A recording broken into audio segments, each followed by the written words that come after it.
చెప్పು. Hi ಸ್ನೇಹಿತರೆ, ಎಲ್ರಿಗೂ ನಮಸ್ಕಾರ.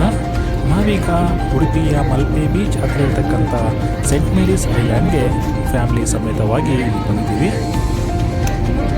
ಗವರ್ನಮೆಂಟ್ ಬೋಟ್ ಟಿಕೆಟ್ ಕೌಂಟರ್ ಹತ್ರ ಬಂದಿದ್ದೀವಿ.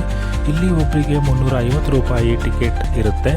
ಇಲ್ಲಿಂದ ಅರ್ಧ ಗಂಟೆ ಪ್ರಯಾಣ ಮಾಡಿದ್ರೆ ನಾವು ಸೆಂಟ್ ಮೇರೀಸ್ ಐಲ್ಯಾಂಡನ್ನು ನಾವು ರೀಚ್ ಆಗ್ತೀವಿ.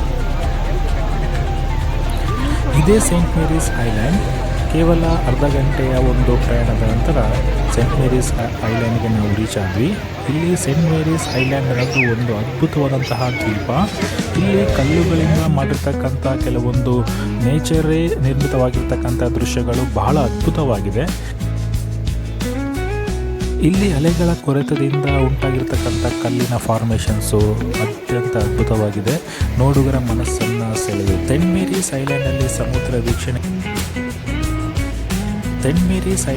ಸಮುದ್ರ ವೀಕ್ಷಣೆ ಮಾಡ್ತಾ ನಮ್ಮ ಹುಡುಗರು ಎಲ್ಲರೂ ಉಯ್ಯಾಲೆಯನ್ನು ತೂಗಿದ್ರು.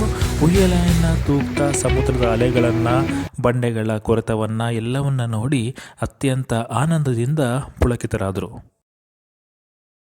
ಅತ್ಯಂತ ಸುಂದರವಾಗಿರ್ತಕ್ಕಂಥ ಸೆಂಟ್ ಮೇರೀಸ್ ಐಲ್ಯಾಂಡನ್ನು ಎಲ್ಲರೂ ವೀಕ್ಷಣೆ ಮಾಡಿದ್ವಿ. ವೀಕ್ಷಣೆ ಮಾಡಿ ಅತ್ಯಂತ ಆನಂದದಿಂದ ನಾವೀಗ ಮತ್ತೆ ಉಡುಪಿ ಕೃಷ್ಣ ಮಠಕ್ಕೆ ಹೋಗ್ತಾ ಇದ್ದೀವಿ. ಉಡುಪಿ ಕೃಷ್ಣ ಮಠವನ್ನು ದರ್ಶನ ಪಡ್ಕೋಬೇಕು ಅಂತ ಹೇಳ್ಬಿಟ್ಟು ನಾವು ಎಲ್ಲರೂ ಉತ್ಸುಕರಿಂದ ಹೋಗ್ತಾ ಇದ್ದೀವಿ.